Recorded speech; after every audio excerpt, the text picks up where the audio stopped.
और आइए आगे बढ़ते आपको बताते हैं, समाजवादी पार्टी ने लोकसभा चुनाव के लिए पहली लिस्ट जारी कर दी है, जिसमें सैफई परिवार के 3 समेत कुल 16 प्रत्याशियों के नाम की घोषणा हो गई है।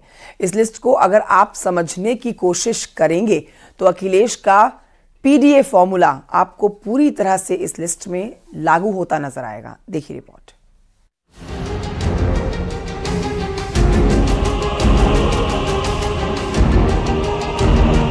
लोकसभा चुनाव के लिए समाजवादी पार्टी ने पहली लिस्ट जारी कर दी है। इस लिस्ट में अखिलेश यादव ने 16 प्रत्याशियों के नाम का ऐलान किया है, जिसमें से 3 सीटों पर यादव परिवार के कैंडिडेट घोषित कर दिए हैं। मैनपुरी से डिंपल यादव, फिरोजाबाद से अक्षय यादव, बदायूं से धर्मेंद्र यादव। लेकिन इस सीट में न शिवपाल यादव का नाम है और न ही उनके बेटे आदित्य यादव का। कई सारी ऐसी सीटें हैं जिस पर कांग्रेस ने अपना दावा पेश किया था, उन सीटों पर भी समाजवादी पार्टी ने अपने प्रत्याशी उतारे हैं। उनमें खासतौर से धौरहरा, लखीमपुर खीरी, उन्नाव, लखनऊ और फर्रुखाबाद की सीट है। फिलहाल समाजवादी पार्टी बैकफुट पर रह करके इस चुनाव को नहीं खेलना चाहती है, बल्कि फ्रंट फुट पर आकर के कांग्रेस का मुकाबला करना चाहती है। 80 लोकसभा सीटों की इस फाइट में अखिलेश यादव ने इंडी गठबंधन से इतर उन सीटों पर भी प्रत्याशियों का ऐलान कर दिया है, जिन सीटों पर पिछले चुनाव में कांग्रेस ने अपने प्रत्याशी उतारे थे। लखनऊ सीट पर 2019 में कांग्रेस के प्रमोद कृष्ण चुनाव लड़े थे, लेकिन इस बार लखनऊ में एसपी से रविदास मेहरोत्रा को टिकट मिला है। फर्रुखाबाद सीट पर कांग्रेस से सलमान खुर्शीद की दावेदारी थी, लेकिन समाजवादी पार्टी ने एसपी से नवल किशोर का ऐलान किया है। धौरहरा सीट पर कांग्रेस अपना दावा ठोक रही थी, लेकिन अखिलेश यादव ने आनंद भदौरिया को मौका दिया है। यानी अखिलेश यादव की सीट में इंडी गठबंधन की भागीदारी बिल्कुल नहीं है। तो क्या अखिलेश यादव अब कांग्रेस से अलग चुनाव लड़ने की तैयारी में है, या फिर कांग्रेस पर दबाव की राजनीति कर रहे हैं? 2024 का चुनाव लोकसभा का राष्ट्रीय चुनाव है। पूरा देश ये बात जानता है कि भारतीय जनता पार्टी के सामने विकल्प के रूप में कांग्रेस पार्टी है। तो ऐसे में क्षेत्रीय दलों को भी इस बात को समझना होगा कि 2024 के चुनाव में बिना कांग्रेस के या बिना कांग्रेस को साथ लिए वो किस तरीके से अपनी बात लोगों के बीच में रखेंगे, ये बात महत्वपूर्ण है। समाजवादी पार्टी ने 1 लाख चलो अभियान के तहत अपनी सूची जारी कर दी। इससे पहले उन्होंने कांग्रेस पार्टी के 11 उम्मीदवार लड़ेंगे ये भी घोषित कर दिया था, जिसको कांग्रेस पार्टी ने अब तक स्वीकार नहीं किया है। समाजवादी पार्टी जिस तरह से एक तरफा फैसले ले रही है, ये स्पष्ट है कि उत्तर प्रदेश में अब किसी अलायंस की कोई गुंजाइश बची नहीं है। और जो सूची जारी की है, इसमें भी 3 परिवार के सदस्य उन्होंने घोषित किए हैं। दरअसल समाजवादी पार्टी की पहली लिस्ट में सिर्फ और सिर्फ परिवार और पिछड़ों का ध्यान रखा है, क्योंकि परिवार से 3 तो पिछड़े वर्ग से करीब 10 उम्मीदवारों की घोषणा की है। तो वहीं संभल में मौजूद सांसद शफीकुर रहमान वर्ग को टिकट दिया है। ऐसे में समाजवादी पार्टी ने अपने पीडीए फॉर्मूले को साधने की पूरी तैयारी कर ली है, वो भी कांग्रेस से अलग। तो क्या इंडी गठबंधन का उत्तर प्रदेश में भी अंत हो चुका है, या फिर कांग्रेस अब भी सपा के सामने नतमस्तक है? ये बड़ा सवाल है। Bureau report, news 18।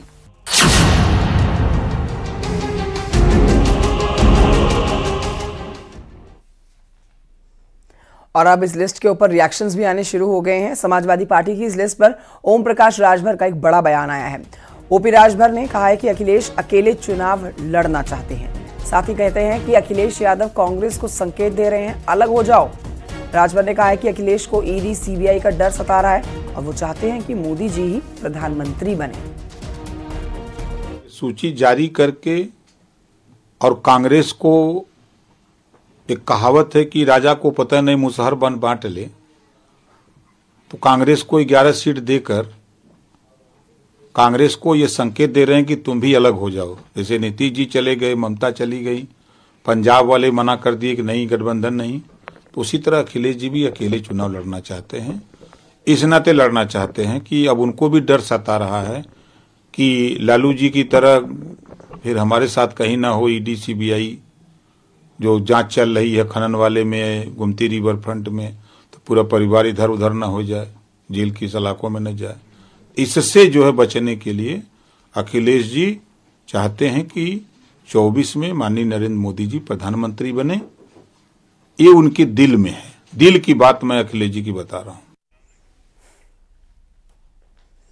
Samajwadi party की लिस्ट पर कांग्रेस ने आपत्ति जताई है। उत्तर प्रदेश कांग्रेस के अध्यक्ष अजय राय ने लिस्ट पर कहा है कि समाजवादी पार्टी का निजी मामला है। कांग्रेस की बातचीत जारी है और कांग्रेस किसी के दबाव में आकर काम नहीं करती है।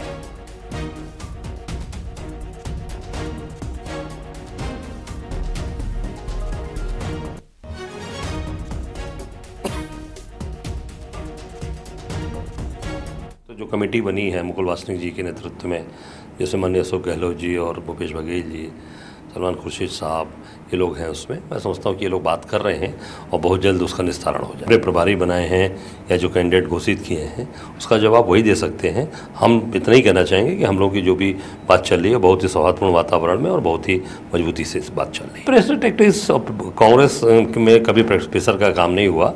हम सब लोग प्यार मोहब्बत वाले लोग हैं और निश्चित तौर से प्यार मोहब्बत से ही चीज़ें आगे चलती हैं और हमारी बातें सौहार्दपूर्ण वातावरण में बात चल रही है।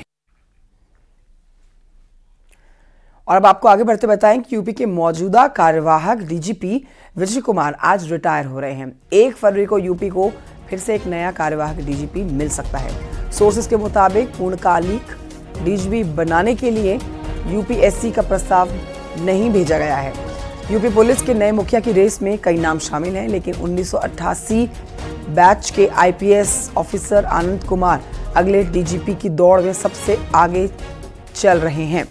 फिलहाल आनंद कुमार सीबीसीआईडी के डीजी हैं। वो डीजी जेल और एडीजी लॉ एंड ऑर्डर रह चुके हैं।